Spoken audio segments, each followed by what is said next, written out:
A while back, I posted a video called The Ugly Side of the Layout, where I gave you a tour of the hidden trackage on my layout. My number one piece of advice back then, if you're going to hide your tracks, make sure that track work is flawless.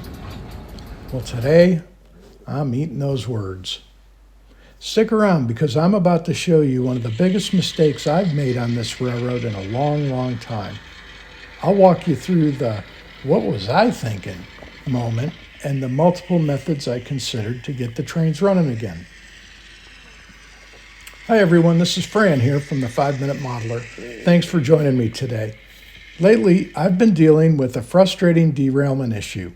Cars near the end of the train, specifically in the northbound direction passing through this curved section, keep hitting the dirt in a hidden section of this main line.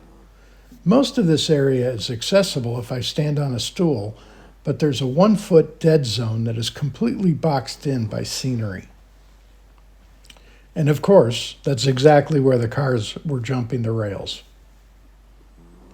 I put up with it as long as I could, but it was time for surgery. I had to cut into the hill. After clearing the trees, I took a keyhole saw to the scenery. Fortunately, it was just 3 inches of foam with a thin coat of drywall mud, so it came away cleanly. Once the lid was off, though, I was shocked. It looked like a 3rd grader had laid this track. There were like 6 ties missing where I'd cleared space for the rail joiners, and the rails had physically narrowed. Did I really leave it like this? I honestly don't know, but there's no time for the blame game. It had to be fixed. So I weighed a few options. First, I thought maybe I could super glue the rails to new ties using a track gauge to keep them in proper gauge. But I figured with the expansion and contraction of the layout, this would eventually fail again. Then I thought, well, maybe I can cut out a short section of track and then replace it. But since this is on a curve in a tight space, getting everything lined up perfectly would have been a nightmare. So I decided to go big.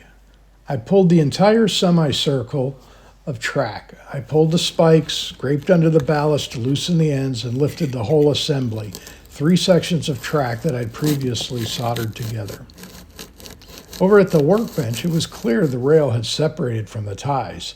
I didn't have a full new flex track length, but I did find a 25-inch remnant that fit the bill. I clipped the bad end with my rail nippers, prepped my new rail joiners, and soldered the replacement rail in. Here's a tip.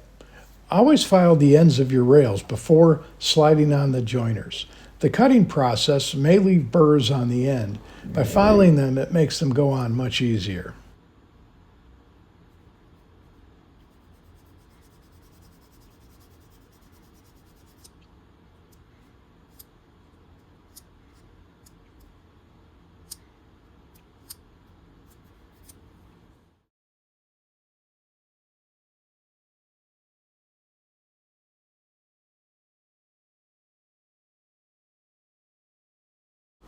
Back at the layout, I connected the right side first, spiking as I worked my way around the curve to maintain the center line.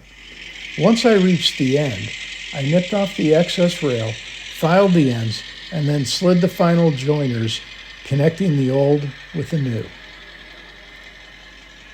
So looking back at this adventure, here are my 5 takeaways for anyone building a layout.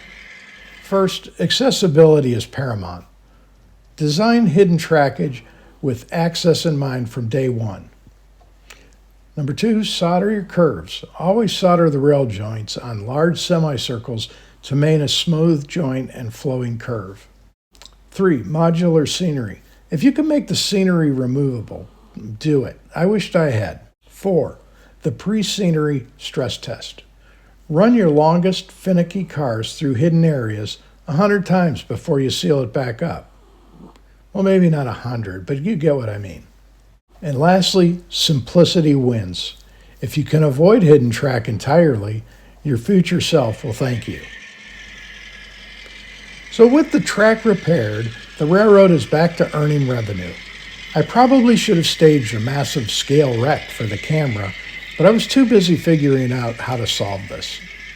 I've since reinstalled the scenery piece removed earlier, and because the cut was clean, it fit right back in. I used a couple of finishing nails pushed through the back of the foam to hold it in place. That way, it's secure, but still poppable if I ever need to get back in there. A bit of foliage and some new trees, and you'll never know I was there. So, have you ever had to perform open heart surgery on your layout? What did you learn the hard way? Well, let me know in the comments, and thanks for watching, and we'll catch you on the next episode of the 5 Minute Modeler.